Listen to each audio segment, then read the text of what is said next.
this. How would you like to suck I'm on a mission. I'm just trying to go get it. I'm in this position. Ain't no race, I'm with a mission. No debate, no politician. I'm just trying to make a million. So if you ain't with it, bitch, I advise you to hit it.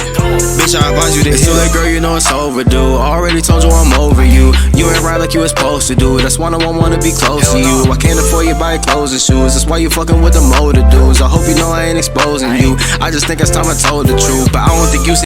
Hey, check me out. Before we even get into the video, y'all already know what to do. Hit that like button. Hit that subscribe button, man. We are on the grind right now to that big 10K. It's a long journey, but with you hitting that subscribe button, you give us one step closer than what we need. So without further ado, man, just do me a favor, hit that subscribe button and turn on post notifications.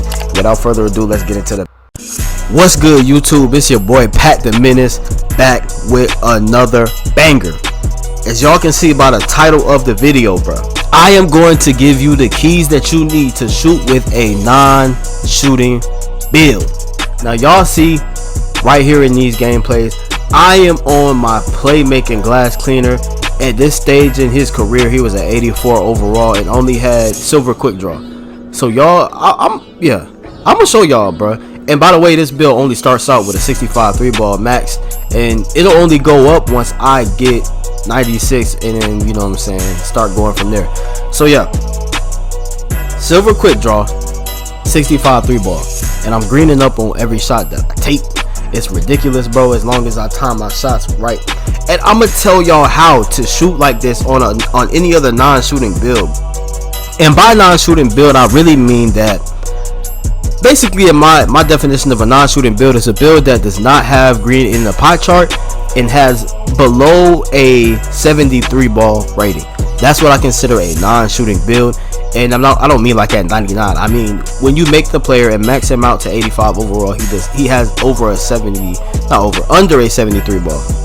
That is what I consider a non-shooting build. So the first point I want to make, the first thing we're gonna get into is badge points. Badge points are important because you want to make sure that you're able to have the necessary badges to shoot the ball with a low three-pointer, because that is by far the most important thing. The badges, bro, at least one of the most important things, I would say.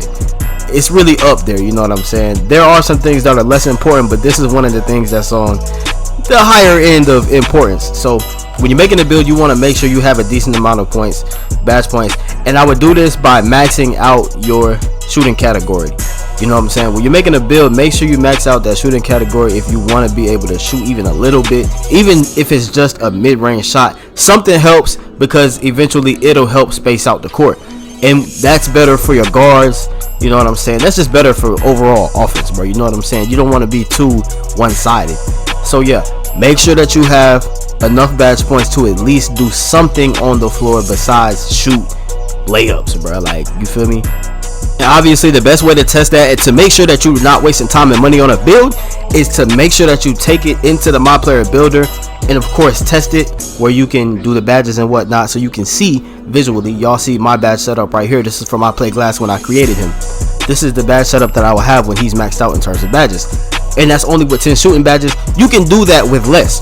Trust me, I could have had like 5 or 4 and I would have been okay, because I would have had like silver quick draw and gold range extender, or gold range extender, silver quick draw, play around with it like that. Of course I wouldn't shoot as consistent without my hot zone hunter and green machine, but I would still be able to do something more than paint, mash, and you know what I'm saying, pick and roll.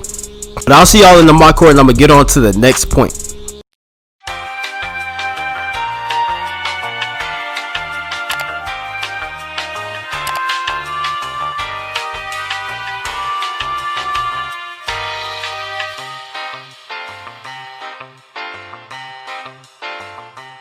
Welcome, you already know, man. Welcome to the penthouse. But look, now I want to get into the next thing. The next thing that you need to be able to shoot with a non-shooting build is hot zones. Knowing your hot zones, knowing where you can shoot from before you even step on the court is a pretty important thing. Knowing where your cold spots are.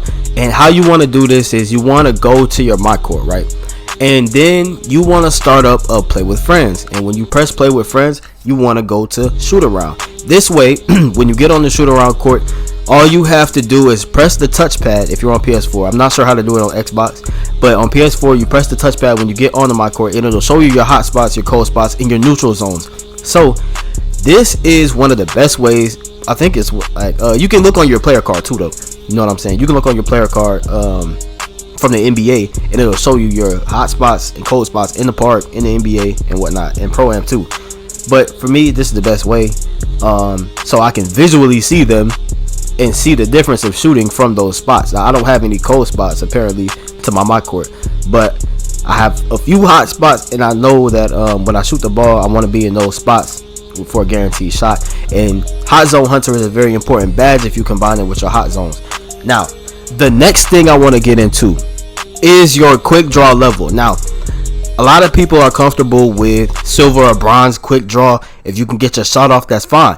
But we all know that you want a faster jump shot. Now, if y'all didn't know the recommended jump shots for these different quick draw levels, I'll tell y'all. Alright, so look, for no quick draw all the way, I say through silver, in my opinion, 38, jump shot 38 just straight up is the best jump shot. You can just buy it in the store. It's free, actually. I think it's 0 VC, but yeah, that's the best jump shot in my opinion for no quick draw all the way up until silver. Now, personally, for me, as soon as I get that gold, I would upgrade it, but it also depends on the amount of badge points you have, and that's why that was the first thing that I mentioned to y'all. That is one of the most important things when it comes to a non-shooting build, being able to shoot, is the number of badge points. Now, if you're a legend, obviously you don't have to worry about that, but if you are a legend, you're probably kind of, you know what I'm saying, scarce on those badge points, so you want to make sure you're putting them in the right place. If you can only use bronze or no quick draw, then the best jump shot would be 38 by far, because it has the fastest release with you know what I'm saying, kind of like a slower animation, which is why it's such a popular jump shot. Now, some people can handle it on gold and Hall of Fame level, but you don't really need to, because there are other jump shots. And when I get the gold quick draw, I'll probably use D Wade, because that is my favorite jump shot on gold quick draw by far.